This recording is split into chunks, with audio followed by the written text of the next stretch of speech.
আম্মু, আমার ব্ল্যাক শার্টটা কই? এই তো, এইখানে। ওই, তুই আমার শার্ট প্যান্ট পরছিস কেন? আমার ইচ্ছে তাই। তোর ইচ্ছে মানে? দেখুন, বিয়ের পরে আপনার সবকিছুই তো আমার, তাই এখন থেকেই সবকিছু নিজের জন্য গুছিয়ে নিচ্ছি। কি? কার সাথে বিয়ে? ন্যাকা ষষ্ঠী কেন আমার সাথে? আমাকে কি পাগলা কুকুরে কামড়াইছে যে তোর মতো একটা পিচি শয়তানকে বিয়ে করব? দেখেন, আমায় একদম পিচ্ছি বলবেন না, আমার বয়স 18+ চলতেছে।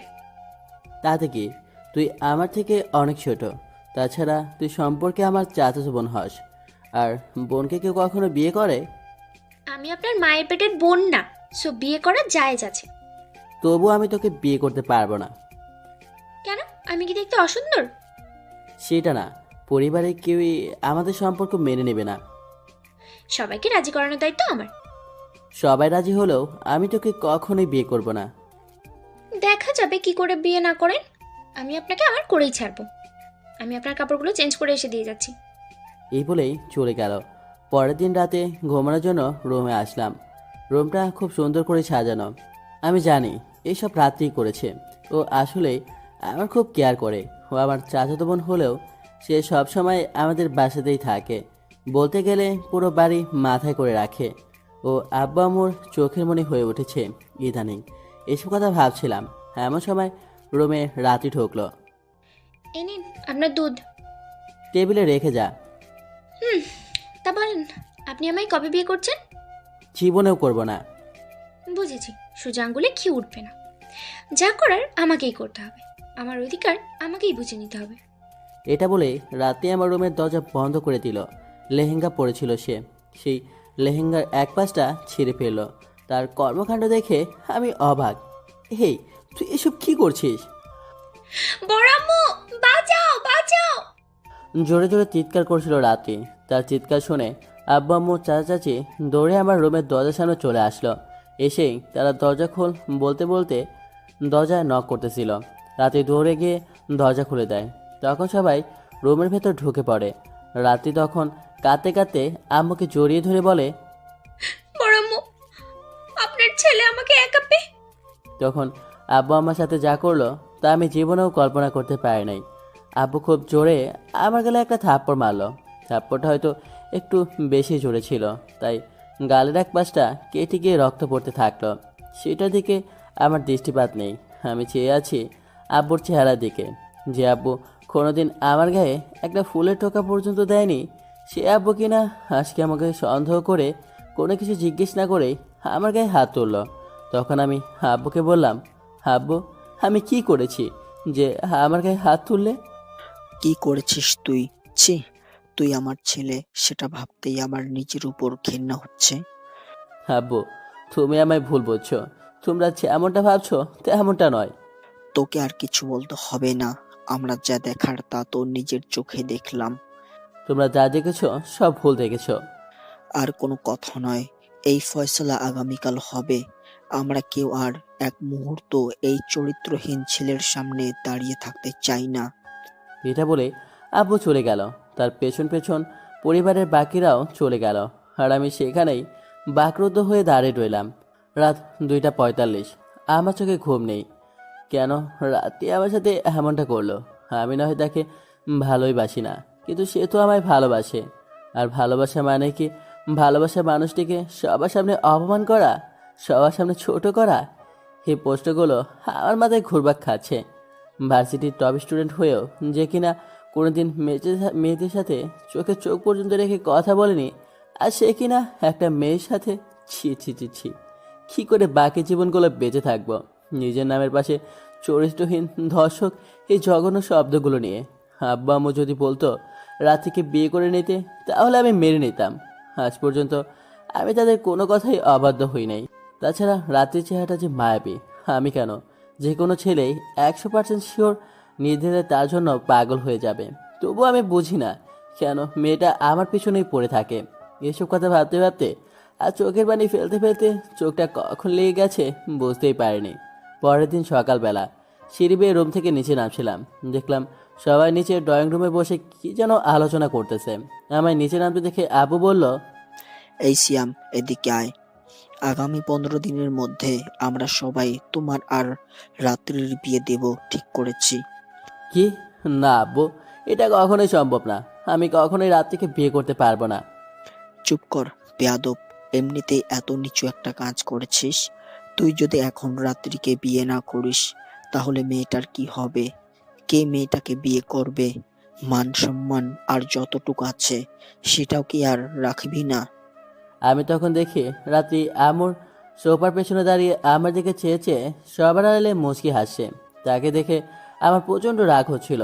তার জন্যই আমার জীবনটা আজ এত নিচুতে নেমে এসেছে। সবার সামনে আমার মাথা নিচু হয়ে গিয়েছে। তখন আমি সেখানে আর কিছু না বলেই বাসা থেকে বেরিয়ে গেলাম, কারণ আমি জানি এখন আমার কোনো কথায় কেউ বিশ্বাস করবে না। রাত্রি সবাইকে নিজের দখলে নিয়ে নিয়েছে। 2 দিন পর। শিয়াম, শোন তো, কি আম্মু, বলো। রাত্রিকে নিয়ে ওর বান্ধবীর বাসায় যা তো। কেন? আজ নাকি রাত্রির বান্ধবীর জন্মদিন, তাই আমি এত রাতে রাত্রিকে একা ছাড়তে সাহস পাচ্ছি না। তুই ওর সঙ্গে যা। আমি পারবো না। ওর বান্ধবীর জন্মদিন, ওকেই যেতে বলো। আমি কেন যাব? ছি শিয়াম, 2 দিন পর যার সাথে তোর বিয়ে তাকে এভাবে একা রাতে কোথাও যেতে দেওয়া ঠিক হবে না। তুমি তো জানো না আম্মু, ও যে ডেঞ্জারাস মেয়ে। রাতে ভূতেরাও ওকে দেখে পালিয়ে যাবে। বড় আম্মু, আমি রেডি, ওনাকে রেডি হয়ে আসতে বলেন। রাত্রি কি একটা ড্রেস পরেছে, ড্রেসটার নাম আমি জানি না। মাথায় হিজাব পরেছে। সব মিলিয়ে রাত্রিকে যা সুন্দর লাগছে বোঝানোর মতো না। আমি যেমন আছি তেমনই ঠিক আছি। মেয়েদের মতো রেডি হতে গিয়ে ঘন্টার পর ঘন্টা আদা ময়দা আমি মাখি না। পার্কিং থেকে কার নিয়ে আসবো নাকি বাইকে যাবে? বাইকে। আমার দিকে রাগীভাবে তাকে বললো কথাটা। তো রাত্রিকে নিয়ে বাইকে করে বেরিয়ে পড়লাম। 1.5 কিলোমিটার রাস্তা। বাইকে গেলে রোমান্টিক ঘটনা যা হয় আপনারা সবাই তো জানেন। জ্যামের কারণে আমি একের পর এক ব্রেক ধরতেছি, আর রাত্রি আমাকে আরও জোরে জড়িয়ে ধরছে। আমার কিন্তু সেই লাগছে।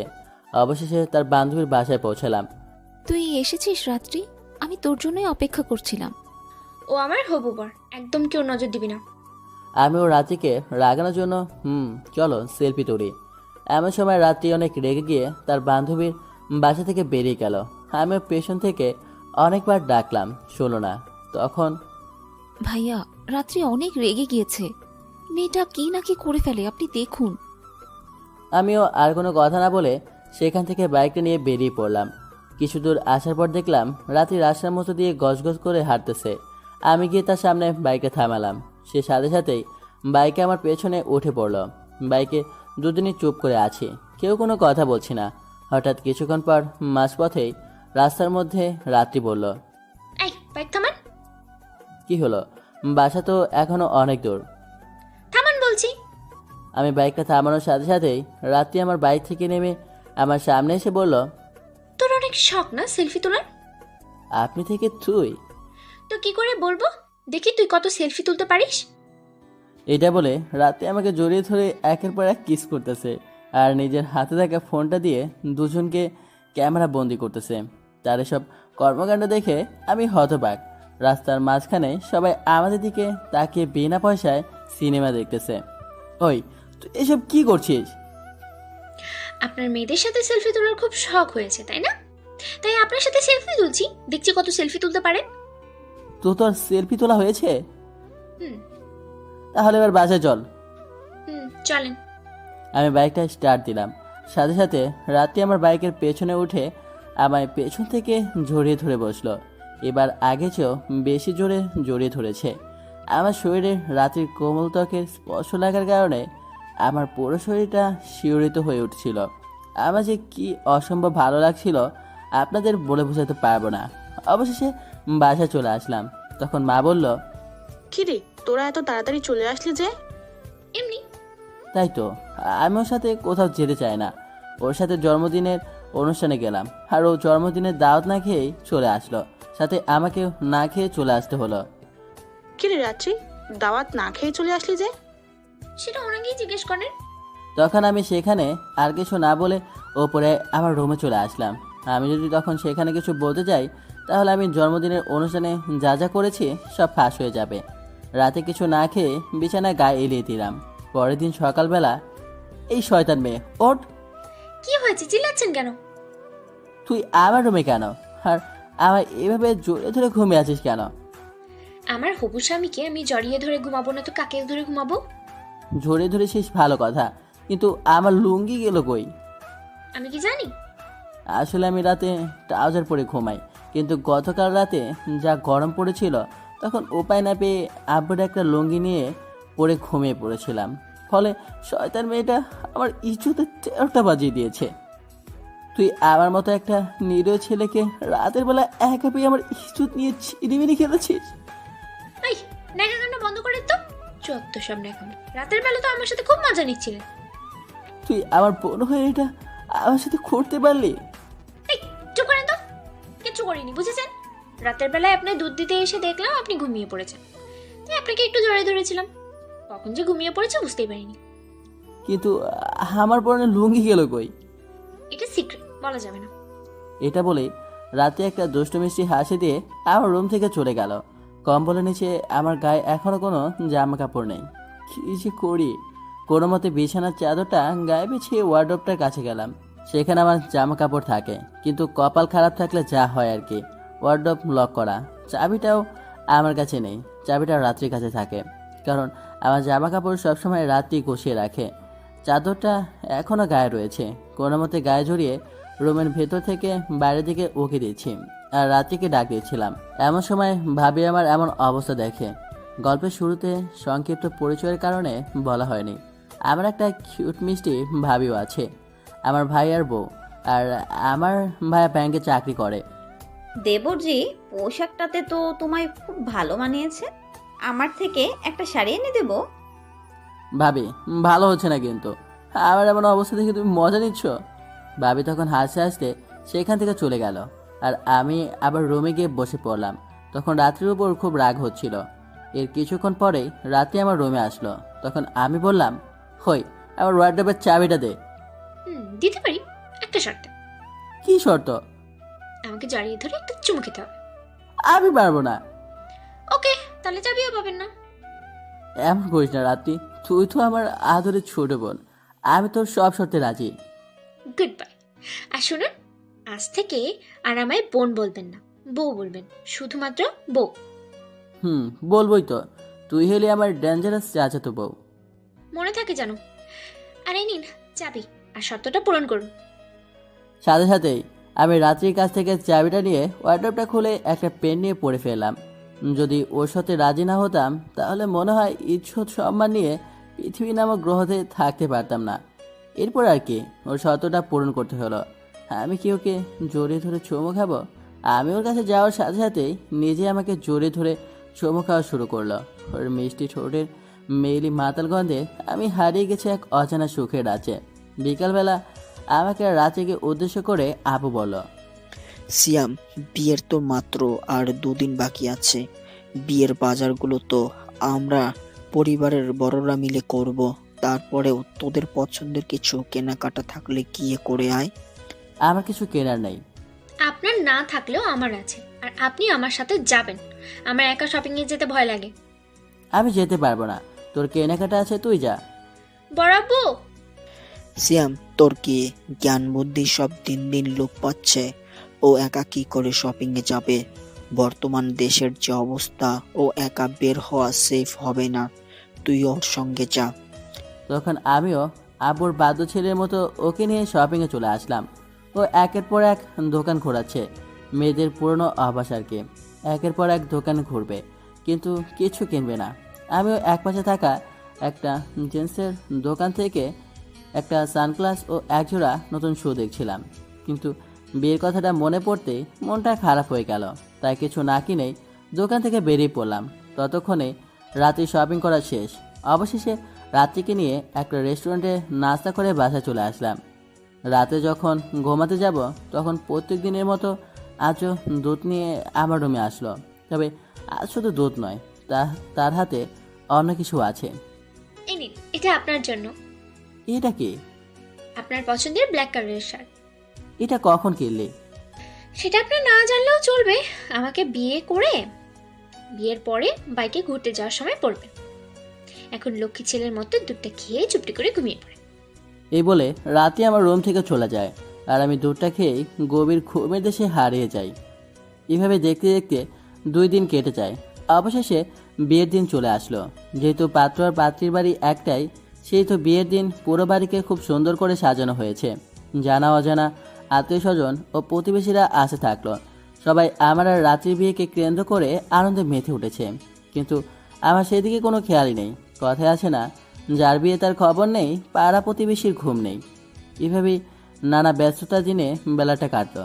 যখন সন্ধ্যা হয়ে আসলো তখন আমার হার্টবিটটা দ্রুতই বাড়তে থাকলো, কারণ সন্ধ্যা 7টায় বিবাহ পড়ানোর সময় ঠিক করা হয়েছে।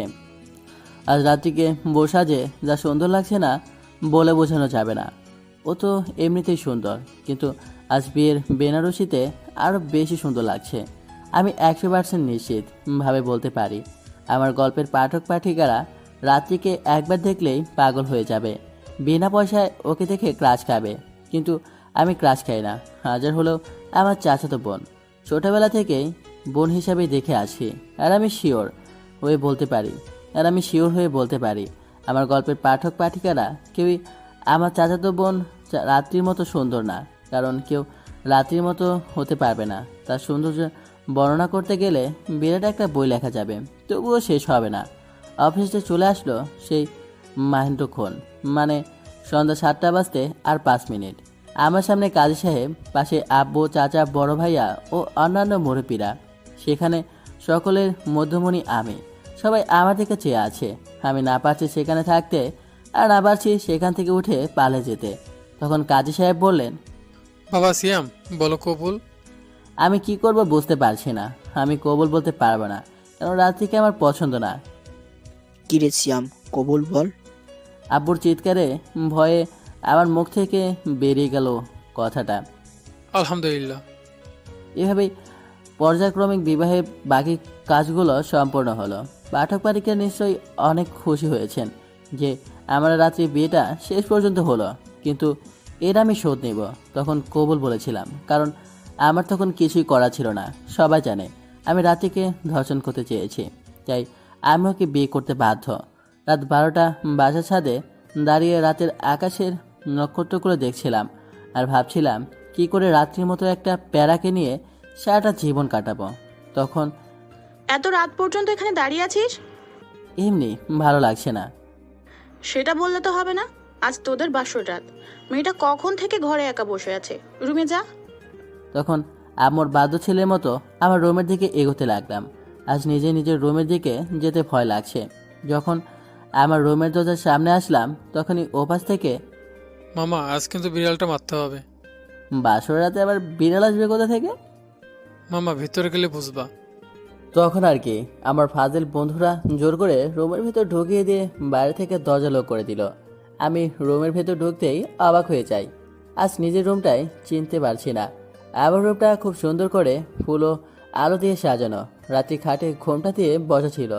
সেখান থেকে দূরে নেমে এসে আমার পা ধরে সালাম করতে লাগলো।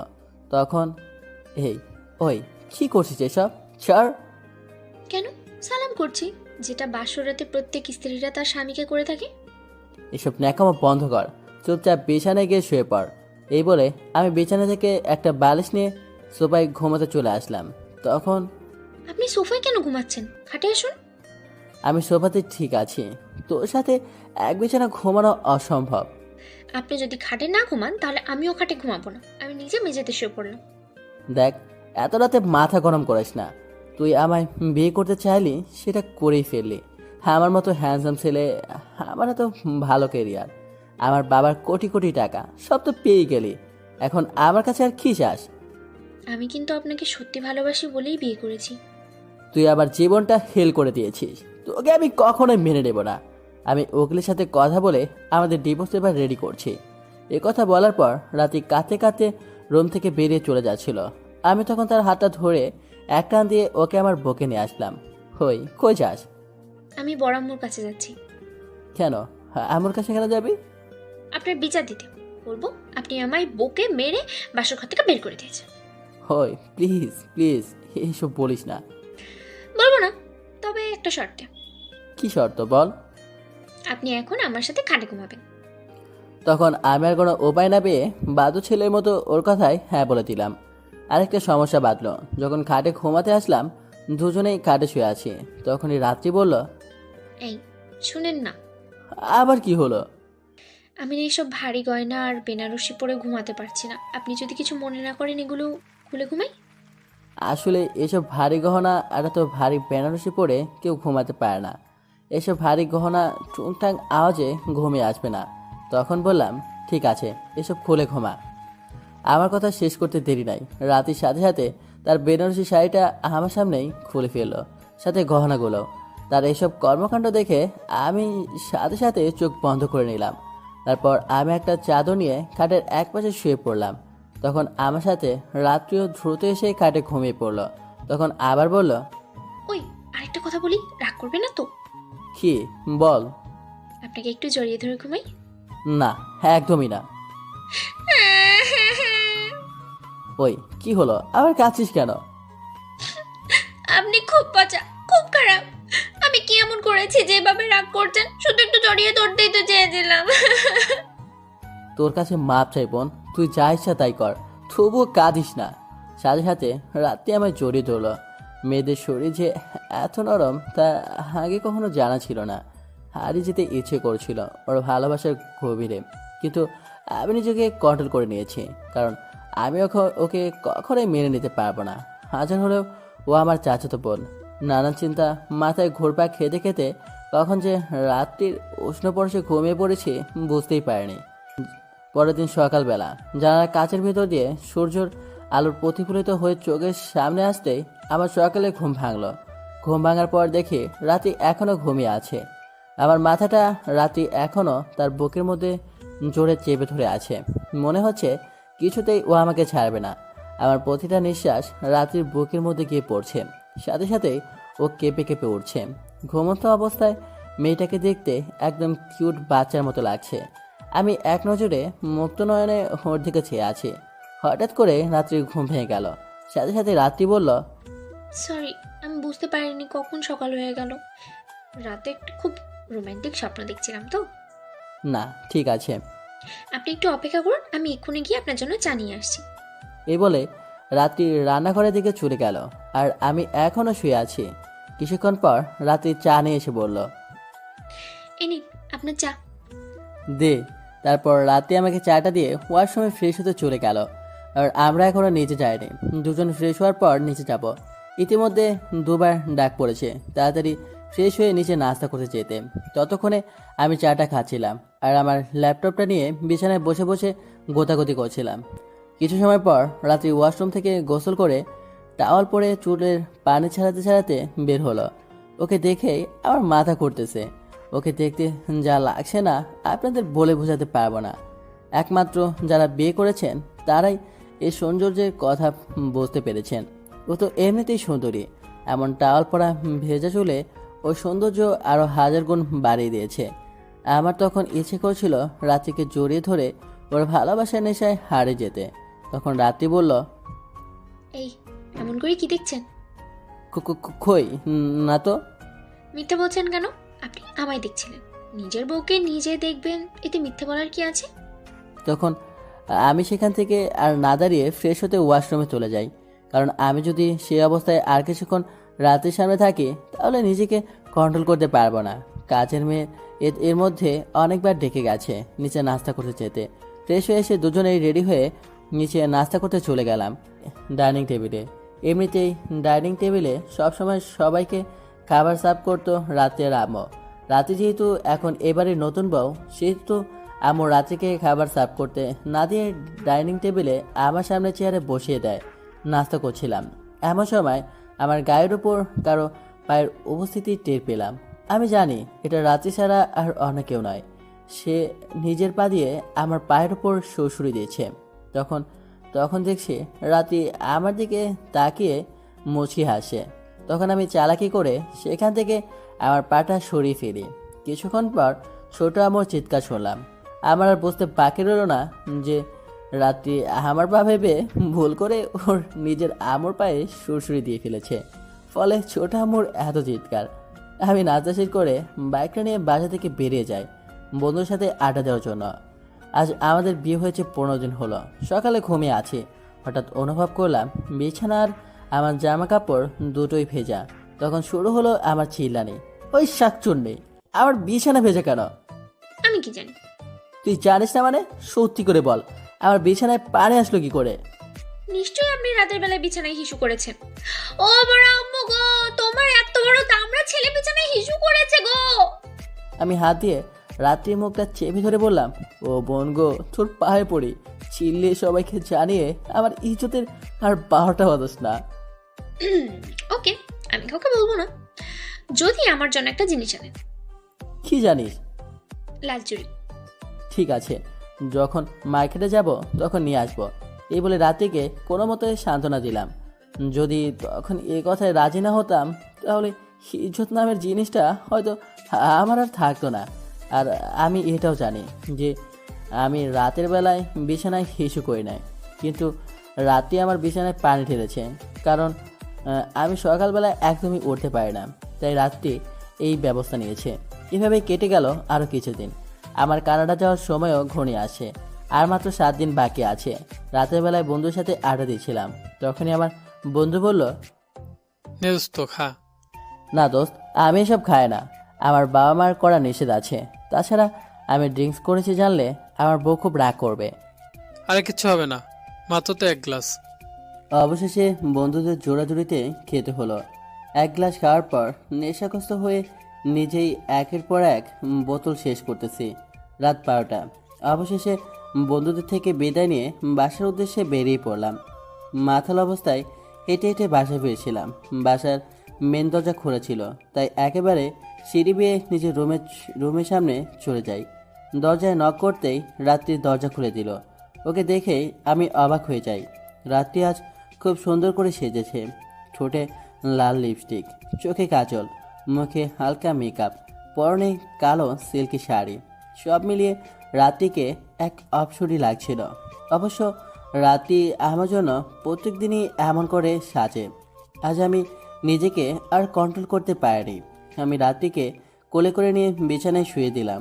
রাত্রিও মনে করেছিল আমি ওকে ভালোবেসে আপন করে নিতে চাচ্ছি, কিন্তু ও তো জানতো না আমি নেশার ঘরে ওর সাথে এসব করছি।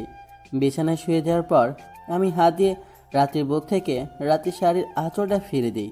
তখন আমি ওর ঠোঁটে ও সারা গায়ে পাগলের মতো চুমু খেতে শুরু করি। একে একে আমি রাত্রির গা থেকে সব কাপড় খুলে ফেলি। দুজনে আবদ্ধ হয়ে যাই স্বামী স্ত্রীর পবিত্র মিলনে। পরের দিন সকালবেলা ভোরের আলো চোখে পড়তেই ঘুমটা ভেঙে গেল। এতক্ষণে নেশাটা অনেকটা কেটে গেছে, কিন্তু আমি কি দেখছি, আমার আর রাত্রির গায়ে কোনো কাপড় নেই, শুধুমাত্র বিছানার চাদরটা দুজনের গায়ের ওপর রয়েছে। তখন গত রাতের ঘটনার কথা মনে পড়তেই আমার মাথায় আকাশ ভেঙে পড়ল। আমি কি করলাম? আমি তো রাত্রির জীবনটা নষ্ট করে দিয়েছি। আমি কখনোই তাকে স্ত্রী হিসেবে মেনে নিতে পারবো না। আমার মাথা কোনো কাজ করছে না। রাত্রি এখনও চুপটি করে আমার জড়িয়ে ধরে ঘুমিয়ে আছে। ঘুমন্ত অবস্থায় মেয়েটাকে কতই না নিষ্পাপ লাগছে। গত রাতের ঘটনাটা মনে আসতে নিজের ওপর ঘৃণা আসে। হঠাৎ করে রাত্রির ঘুম ভেঙে গেল। তখন বলল, এই আপনার কি হয়েছে? আপনাকে এমন দেখাচ্ছে কেন? না কিছু না। তারপর আমি বিছানা থেকে তাড়াতাড়ি উঠে জামা কাপড় পরে তাড়াহুড়া করে বাসা থেকে বেরিয়ে যাই। রাত্রির সামনে যতই থাকছি ততই নিজেকে ছোট মনে হচ্ছে। বাসার বাইরে কিছু দূরে একটা চায়ের দোকানের সামনে এসে বসলাম। মামা, একটা চা দেন তো। তখন সেখান থেকে চাটা খেয়ে তাড়াতাড়ি বিল মিটিয়ে ফার্মেসিতে চলে গেলাম। ফার্মেসি থেকে একটা দরকারি জিনিস কিনে সেখানে আর এক মুহূর্ত না দাঁড়িয়ে বাসে চলে যাই। রুমে গিয়ে দেখি রাত্রি ড্রেসিং টেবিলের সামনে বসে সাজছে। তখন রাত্রিকে বললাম, রাত্রি এদিকে শোন। বলেন, কি বলবেন? তখন আমি রাত্রির হাতটা আমার হাতে চেপে ধরে বললাম, বোন, তুই আমায় মাফ করে দে। আমি তো জীবনটা নষ্ট করতে চাইনি। আমি গত রাতে যা করেছি তা নিজের ইচ্ছে করিনি। আমি নেশাগ্রস্ত ছিলাম। আমি বাইরে থেকে আসার সময় ফার্মেসি থেকে এই পিলটা নিয়ে এসেছি।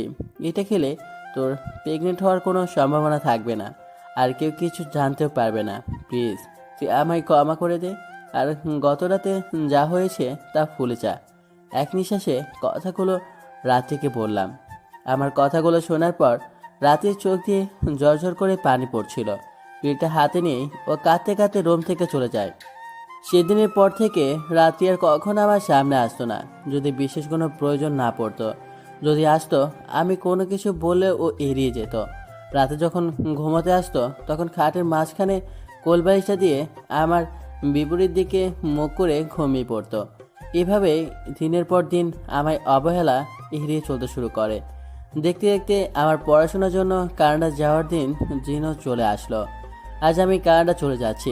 সবাই আমি চলে যাচ্ছি বলে ভারাক্রান্ত মন করে আছে, কিন্তু আমার নজর রাত্রি দিকে। আমি ভেবেছিলাম রাত্রি আজ আমায় আটকাবে। সে এসে বলবে, আপনি যাবেন না, আপনাকে ছাড়া আমি থাকতে পারবো না। কিন্তু সে সারাদিনে একটাবারও আমার সামনে আসলো না। আমি আজ চলে যাচ্ছি জেনেও আম্মুকে দিয়ে ওকে ডেকে পাঠিয়েছিলাম, কিন্তু সে কাজ করছে, আসতে পারবে না বলে এড়িয়ে যায়। অবশ্য আসবেই বা কেন? আমি ওর সাথে যা করেছি ও কোনোদিনও আমায় ক্ষমা করতে পারবে না। অবশেষে মন খারাপ করে এয়ারপোর্টে যাওয়ার জন্য বেরিয়ে পড়লাম। গাড়িতে বসে আছি, রাত্রির কথা খুব মনে পড়ছে। এ কয়েকদিনে রাত্রির অবহেলাগুলো আমায় হাড়ে হাড়ে বুঝিয়ে দিয়েছে। আমিও মনের অজান্তে রাত্রিকে ভালোবেসে ফেলেছি। এয়ারপোর্টে চলে আসলাম। রাত 8টায় ফ্লাইট। অবশেষে পাড়ি জমালাম নিজের কেরিয়ারের জন্য নিজের মাতৃভূমি থেকে এই অচেনা দেশে। নতুন দেশ, নতুন মানুষ। 2 বছর লাগবে পিএইচডি কমপ্লিট করতে। পড়াশোনা ভালোই চলছিল। রাত্রির কথা খুব মনে পড়তো, বিশেষ করে যখন একা থাকতাম। প্রত্যেক দিন রাতে আম্মুকে ফোন দিতাম। যখন আম্মুর সাথে কথা বলতাম তখন রাত্রিকে ফোন দিতে বললে ও কথা বলবে না বলে এড়িয়ে যেত। রাত্রির মোবাইলে ফোন দিলে কখনো ফোন ওয়েটিংয়ে বা কখনো ফোন বন্ধ পেতাম। একদিন রাতে আম্মু ফোন দিয়ে বলল, হ্যালো সিয়াম, হ্যাঁ আম্মু বলো। তোর জন্য একটা সুখবর আছে। কি আম্মু? রাত্রি প্রেগনেন্ট। কি? হ্যাঁ রে, এতদিন পর আমি আমার নাতি নাতনির মুখ দেখবো। তাকে নিয়ে আমি সারা দিন খেলবো। আম্মু এখন রাখছি, পরে কল করব। এই বলে আমি ফোনটা রেখে দিলাম। রাত্রির উপর খুব রাগ হচ্ছিল। রাত্রি এত বড় বেমানিটা আমার সাথে করতে পারলো। ওই দিন আমি ওর সাথে যা করেছিলাম সে তো পিল খেয়ে নিয়েছিল। বিজ্ঞানের ছাত্র হয়, আমি যতটুকু জানি পিল খাওয়ার পর কারো প্রেগনেন্ট হওয়ার সম্ভাবনা থাকে না। তার মানে কি রাত্রি অন্য কারোর সাথে? ছি, এই জন্য কি রাত্রি আমাকে এভাবে এড়িয়ে যেত? যখনই ফোন করতাম তখনই তার ফোন ওয়েটিংয়ে পেতাম। ও বলতেই পারতো ও অন্য কাউকে ভালোবাসতো। আমি নিজে ওকে ওর হাতে তুলে দিতাম, কিন্তু সে এভাবে সবার আড়ালে নষ্টামি করছে। আমি কখনোই রাত্রিকে ক্ষমা করব না। এই শেষ আমি দেখেই ছাড়ব। আজ কানাডায় আসি 1 বছর। এখন পর্যন্ত রাত্রির সাথে একটাবারও কথা পর্যন্ত হয়নি। রাতে শুয়ে আছি, তখন আম্মুর ফোন। আসসালামু আলাইকুম আম্মু, তোমরা কেমন আছো? আমরাও ভালো আছি। তোর জন্য একটা খুশির খবর আছে। কি আম্মু? তুই বাবা হয়েছিস। আমাদের ঘর আলো করে ছোট্ট একটা রাজকন্যা এসেছে, আমার নাতনি। কথাটা শোনার পর আমার নিঃশ্বাস আটকে যায়, কারণ আমি ভালো করে জানি এই সন্তানের বাবা আমি না, অন্য কেউ। এটা রাত্রি আর অন্য কারো নষ্টামির ফসল। এভাবে আরও কিছুক্ষণ কথা বলার পর আমি ফোনটা রেখে দিই। এভাবে দেখতে দেখতে আমার পিছিয়ে কমপ্লিট করা হয়ে যায় আর আমি বাড়ি যাচ্ছি। অনেকদিন পর বাড়ি যাচ্ছি, প্রায় 2 বছর পর। অবশ্য রেজাল্ট ভালো হওয়ার কারণেই কানাডাতেই জবের অফার আসছিল, কিন্তু আমি না করে দিয়েছি। তাই দেশেই জব করবো বলে ঠিক করেছি। দেশে যে আমাকে যেতেই হবে। শেষবারের মতো রাত্রির মুখোমুখি আমাকে হতেই হবে। আমার কিছু প্রশ্নের জবাব যে তাকে দিতেই হবে। অবশেষে দীর্ঘ 2 বছরের সফর শেষে ফিরে যাচ্ছি নিজ মাতৃভূমিতে। সকাল 10টায় বিমান ল্যান্ড করলো চট্টগ্রাম শাহ আমানত বিমানবন্দরে। দীর্ঘ 1 ঘন্টা ইমিগ্রেশন শেষ করে এয়ারপোর্টের ভেতর থেকে বাইরে বের হলাম। পরিবারের সবাই আমাকে দেখা মাত্রই হাত দিয়ে ইশারা দিল। আমি দূর থেকে আব্বুর কোলে একটা বেবি দেখতে পেলাম। কাছে যাওয়ার পর আব্বু বলল, এটা তোর মেয়ে, আমাদের নাতনি সিমরাত। সিমরাত নামটা শুনে আমার বুকটা ধুপ করে উঠল, কারণ বিয়ের আগের রাত্রে আমার প্রায় বলতো যখন আমাদের বিয়ে হবে তখন নাকি আমাদের একটা মেয়ে হবে। মেয়ের নাম হবে সিমরাত। সিয়াম নামের সাথে মিল রেখে বাচ্চা মেয়েটাকে দেখে আমার অনেক মায়া হলো। একদম রাত্রির মতো কিউট পিচ্ছি। পরিবারের সবাই আমাকে এয়ারপোর্টে রিসিভ করতে আসছে, শুধুমাত্র একজন ছাড়া, যাকে আমার দুই নয়ন খুঁজছে।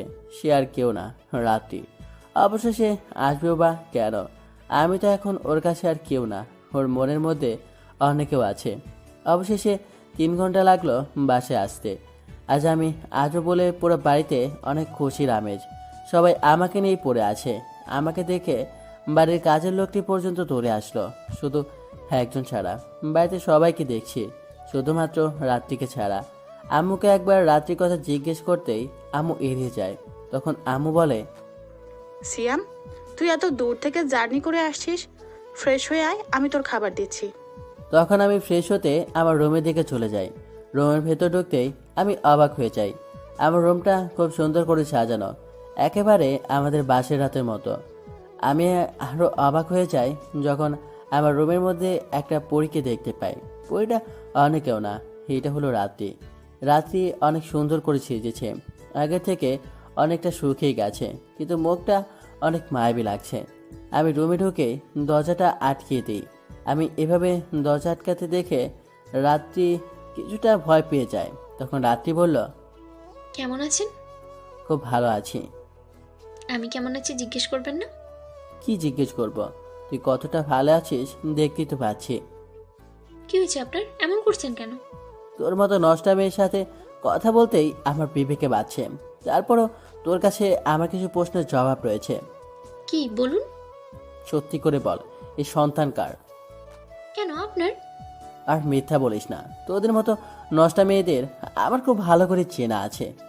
কেন এমন করছেন? এই সন্তান আপনার নয়তো কার? আমি ভেবেছিলাম এই কয়েকদিন আপনাকে অবহেলা করলে আপনি আমার ভালোবাসাটা বুঝতে পারবেন, কিন্তু আমি তো জানতাম না যে আপনি আমায় কোনোদিনও ভালোই বাসেননি। আর এই সন্তান আপনার। আমাকে আর আমার সন্তানকে আপনার স্বীকৃতি দিতে হবে না। আমি কাল সকালেই আমার সন্তানকে নিয়ে এই বাড়ি ছেড়ে অনেক দূরে চলে যাব।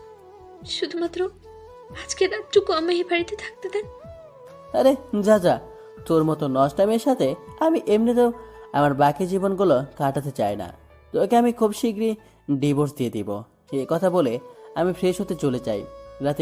রাতের বেলা ঘুমানোর সময় একটা বালিশ নিয়ে আমি সোফায় ঘুমাতে চলে যাই, কারণ রাত্রির মতো একটা নষ্টা মেয়ের সাথে ঘুমানো অসম্ভব। অবশ্য এত কিছু হওয়ার পরও রাত্রির সাথে রাতে ঘুমানোর সময় অনেকবার তার সাথে খাটে ঘুমানোর জন্য ডেকেছে, আমি যাইনি।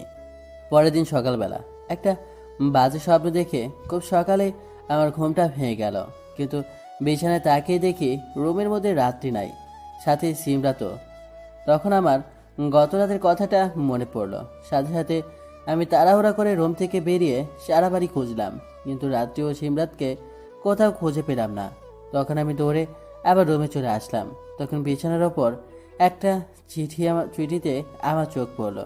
চিঠিটা পড়তেই আমার মাথায় আকাশ ভেঙে পড়লো। চিঠিটা রাত্রি ছিল, যা যা সে আমার জন্য লিখে গেছে। চিঠিতে লেখা ছিল, প্রিয় স্বামী, আমি চলে যাচ্ছি। আমি আপনার থেকে এত দূরে চলে যাচ্ছি যাতে আপনি আমায় আর কোনোদিনও খুঁজে না পান। কিন্তু আমি দোয়া করি আল্লাহ যেন আপনাকে সবসময় ভালো রাখেন। অনেক আশা ছিল আপনার স্ত্রী হয়ে বাকি জীবনটা কাটাবো, কিন্তু সৃষ্টিকর্তা মনে হয় না তা চান। তাই হয়তো শেষ চেষ্টা করেও আপনার ঘর করতে পারলাম না। কি করব বলুন? আপনাকে যে ছোটবেলা থেকেই বড্ড বেশি ভালোবেসে ফেলেছি। আপনার এত অবহেলার পরেও চেষ্টা করছিলাম আপনার মনে একটু জায়গা করে নিতে, কিন্তু আমি ব্যর্থ।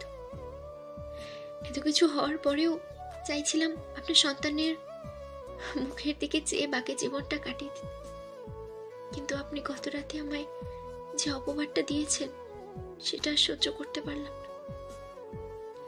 একজন মেয়ের সবচেয়ে দামি জিনিস হলো তার ইজ্জত। আপনি কিনা স্বামী হয়ে আবার সেই ইজ্জতের উপরে প্রশ্ন তুলছেন, বলছেন সিমরাত আপনার মেয়ে নয়, আবার আর অন্য কারোর নষ্টামির ফসল। জি, আপনার কথাগুলো শোনার পরে আমি সেই মুহূর্তেই আত্মহত্যা করতাম। শুধুমাত্র পারিনি আমার নিষ্পাপ মেয়েটার মুখের দিকে তাকিয়ে।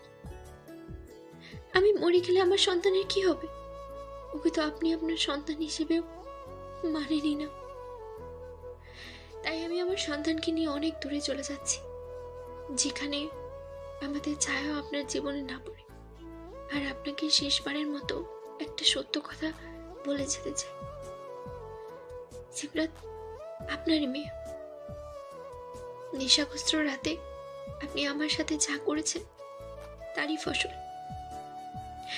তখন আমাকে সন্তান না হওয়ার জন্য যে পিল খেতে দিয়েছিলেন, আমি সেই পিলটা খাইনি, ফেলে দিয়েছিলাম।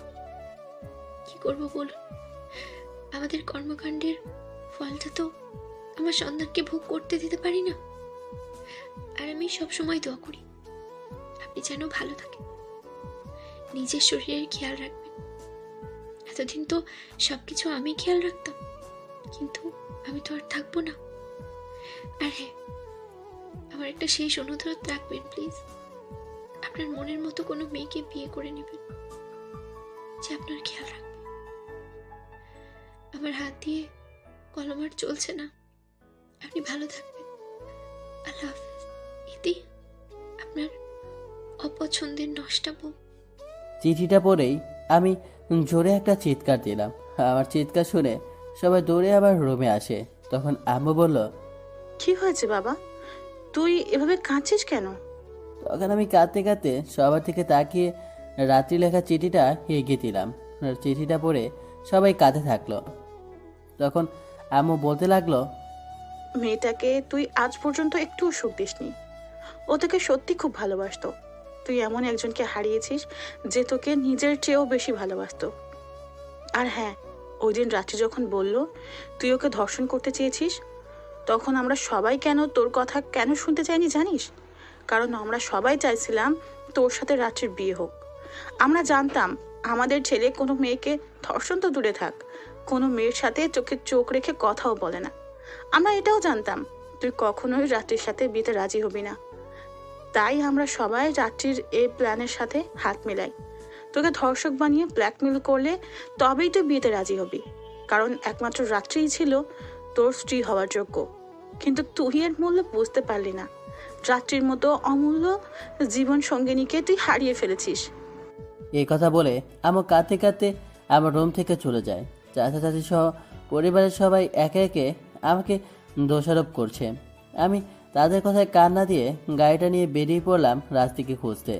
রাস্তায় যাকে দেখছি তাকে রাত্রির ছবি দেখিয়ে জিজ্ঞেস করছি, কিন্তু কেউই রাত্রি খোঁজ দিতে পারলো না। আমি রাত্রিকে পাগলের মতো খুঁজতেই থাকলাম। এদিকে রাত্রি 1 বছরের সন্তান সিমরাতকে কোলে নিয়ে রাস্তার মধ্যে দিয়ে আরমনে হাঁটছিল। আর সিয়ামের সাথে কাটানো পুরনো দিনের কথাগুলো ভেবে চোখ দিয়ে বৃষ্টির মতো জল পড়ছিল। আর মনে মনে বলছে, এখন আমি কোথায় যাব? এই শহরে তো আমার চেনা পরিচিত কেউ নেই যে তার কাছে যাব। নিজের বাবা মার কাছে যাব সেটাও তো সম্ভব না। আমার সন্তান নিয়ে আমি কোথায় আশ্রয় নিব? তখন হঠাৎ করে একটা বড় বাস রাত্রির সামনে চলে আসে। যেই মাত্র অ্যাক্সিডেন্ট হবে সেই মাত্র কেউ একজন এসে রাত্রিকে হিরোর মতো বাঁচিয়ে নেয়। তখন বলে, এভাবে কেউ রাস্তার মধ্য দিয়ে হাঁটে আর একটু হলেই তো বড় কোনো দুর্ঘটনা ঘটতে পারত। দুর্ঘটনায় পড়ে মরে গেলে তো ভালোই হতো। কি হবে নষ্টামের অপবাদ নিয়ে বেঁচে থেকে? অচেনা লোকটি রাত্রিকে একটা থাপ্পড় মেরে বলল, পাগলামি বন্ধ করুন, আপনি কেন মরতে চান? তখন রাতে কাঁদতে কাঁদতে তার সাথে সিয়ামের জীবনে ঘটে যাওয়া সব কিছু খুলে পড়ল। তখন অচেনা লোক বলল, আমি চাই আপনি যদি চান আমাদের সাথে আমাদের বাড়িতে থাকতে পারেন। বাড়িতে আমার মার একটা ছোট বোন আছে। আমায় করুণা করছেন? করোনা না, শুধুমাত্র বন্ধু হিসাবে বন্ধুর বিপদে পাশে থাকতে চাই। অবশেষে জয়ের জোড়াজুড়িতে রাত্রি আর জয়ের সাথে যেতে না করতে পারল না। জয়কে দেখে রাত্রির ভালো মানুষই মনে হলো। গল্পে অচেনা লোকটি হলো জয়। পুরো নাম জয় আহমেদ। শহরের সবচেয়ে বড় বিজনেসম্যান, জেগে ইন্ডাস্ট্রিজ মালিক। অবশেষে জয় রাত্রি ও সিমরাতকে নিয়ে তার বাসায় চলে আসলো। তখন জয় বলল, আম্মু দেখো, এ কে এসেছে। কে? এ কি, আমার বৌমা? যাক বাবা, শেষমেশ কোনো মেয়ে তোর পছন্দ হলো। আম্মু, তুমি যেমনটা ভাবছো তেমনটা নয়। আমি যেমনটা ভাবছি তেমনটা নয় মানে? তখন জয় রাত্রি সম্পর্কে সবকিছু খুলে বলে। সবকিছু শোনার পর জয়ের মা বলল, মা, তুমি আজ থেকে আমার কাছেই থাকবে। আজ থেকে আমার 2 মেয়ে, রাত্রি ও নীলা। নীলা হলো জয়ের একমাত্র আদুরে বোন। দেখতে যেমন সুন্দরী তেমনই দুষ্ট। জয়ের মার কথা শুনে রাত্রি আর আবেগ ধরে রাখতে না পেরে জয়ের মাকে জড়িয়ে ধরে কেঁদে দেয়। তখন জয়ের মা বলেন, এই পাগলি মেয়ে, একদম কাঁদবি না। দেখি দেখি, আমার দিদি ভাই সিমরাতকে আমার কোলে দাও। এই বলে সিমরাতকে নিয়ে জয়ের মা আদর করতে থাকলো। তখন জয় বলল, মা, আমার পাগলিটা কই? এই তো ভাইয়া, আমি এখানে। আমার পাগলি বোনটা কি করে? এই তো ভাইয়া পড়ছিলাম। এই কি আমার ভাবি? থাক বাবা, তুই এতদিনে একটা কাজের কাজ করেছিস। তেমনটা কিছুই নয়। এটা বলে জয় একটা মুচকি হাসি দিয়ে উপরে তার রুমে চলে গেল ফ্রেশ হতে। এভাবে কিছুদিন কেটে যায়। ইতিমধ্যে জয় রাত্রিকে জয়ের বিজনেসের কাজে নিজের অ্যাসিস্ট্যান্ট করে নেয়। সাথে সাথে রাত্রিকে ভার্সিটিতেও ভর্তি করিয়ে দেয়। কারণ শ্যামের সাথে বিয়ে হয়ে যাওয়ার কারণে ইন্টার পরে রাত্রি আর ভার্সিটিতে ভর্তি হয়নি।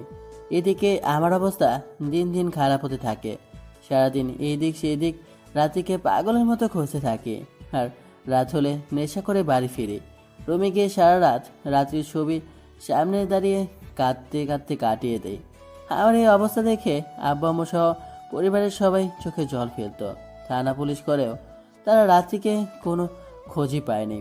ইতিমধ্যে পরিবারের সবাই মিলে আমার কয়েকবার বিয়ে দেওয়ার চেষ্টাও করেছিল, কিন্তু আমি তাদের সবাইকে পরিষ্কার করে বলে দেই আমি রাত্রির জায়গায় অন্য কাউকে বসাতে পারবো না। ওইদিকে সারাক্ষণ রাত্রি জয়ের সাথে থাকলেও জয়ের প্রতি তার কোনো ফিলিংস তৈরি হয় না। তার মন পার জুড়ে এখনও সিয়ামই রয়েছে। এভাবে দেখতে দেখতে কেটে যায় 5টি বছর। সবাই এখন রাত্রিকে প্রায় ভুলেই গেছে, আর আমি আগের মতোই রয়েছি। সারাদিন রাত্রিকে খোঁজা আর রাত হলে মাতাল হয়ে বাসায় ফেরা। একদিন হঠাৎ করে শপিং মলে আমি পকেট থেকে ফোনটা বের করে কথা বলছিলাম। তখন পেছন থেকে একটা পিছি মেয়ে বলে উঠল, এই যে আঙ্কেল, আপনার পার্সটা পড়ে গেছে। আমি পেছনে তাকিয়ে দেখি একটা পিছি মেয়ে আমার পার্সটা নিয়ে দাঁড়িয়ে আছে। হয়তো পকেট থেকে ফোন বের করার সময় পড়ে গিয়েছে। মেয়েটাকে দেখে আমার খুব মায়া হলো। মনে হলো আমার আপন কেউ, বছর কয়েক হবে। তখন আমি বললাম, মামুনি, কি করে বুঝলে এটা আমার পার্স? আমি পড়ে যেতে দেখেছিলাম। তাই? হুম। আর আপনার এই অবস্থা কেন? অপরিষ্কার জামা, লম্বা লম্বা চুল, দাড়ি, দেখতে খুব বাজে লাগছে। আজকে দাড়ি চুল কেটে সুন্দর একটা জামা পরবেন, একদম গুড বয়ের মতো ভালো হয়ে যাবেন। পিচ্ছিটার বাচ্চা বাচ্চা কথাগুলো আমার খুব ভালো লাগলো। হয়তো আমার মেয়ে থাকলেও আচ্ছা এভাবেই শাসন করতো। তখন আমি বললাম, ঠিক আছে মামুনি, আজ থেকে আমি গুড বয়ের মতো ভালো হতে যাব। মামুনি, তোমার নাম কি? তখনই এই সিমরাত, তোমাকে বলেছিলাম না অপরিচিত কারোর সাথে কথা না বলতে? সিমরাত নামটা শুনেই আমার বুকে চিনচিন ব্যথা অনুভব হলো। তখনই নীলাকে বললাম, এই বাচ্চা মেয়েটার নাম কি বললেন? সেটা আপনাকে জানতে হবে না। দেখতে তো পুরোই ভাল্লুকের মতো। কোথাকার কোন ছেলে ধরা। এই যে মিস, আমার বর্তমান অবস্থা হয়তো আমাকে দেখতে ভালুকের মতো লাগছে, কিন্তু আমি মোটেও ছেলে ধরা নয়। আপনাদের মতো ভালো করেই চেনা আছে। এই বলে নীলা রাগে গজগজ করতে করতে সিমরাত থেকে নিয়ে গাড়িতে করে চলে যায়। আর আমি সেখানে একদৃষ্টিতে ওদের চলে যাওয়ার দিকে তাকিয়ে থাকি। আর পিছি সিমরাতের বলে যাওয়া কথাগুলো এখনও আমার কানে বাজতেছে। তাই সিদ্ধান্ত নিলাম আজ থেকে নিজেকে চেঞ্জ করে ফেলবো। সবাই এখন থেকে এক নতুন সিয়ামকে দেখবে। ভাবতেই অবাক লাগছে, ভার্সিটির সব মেয়েদের ক্রাশ থাকা ছেলেটা আজ এতটা খারাপ হয়ে গেছে যে দেখতে ভাল্লুকের মতো লাগছে। তাই আর দেরি না করে বাইকে নিয়ে সেখান থেকে বাড়ি চলে যাই। আমার এত তাড়াতাড়ি বাড়ি ফিরতে দেখে পরিবারের সবাই অবাক হয়। সবাই আরও বেশি অবাক হয় আজ আমি নেশা করিনি বলে। তখনই আমি বললাম, আম্মু, আমি কাল থেকে ভার্সিটিতে লেকচারার হিসেবে জয়েন করতে চাই।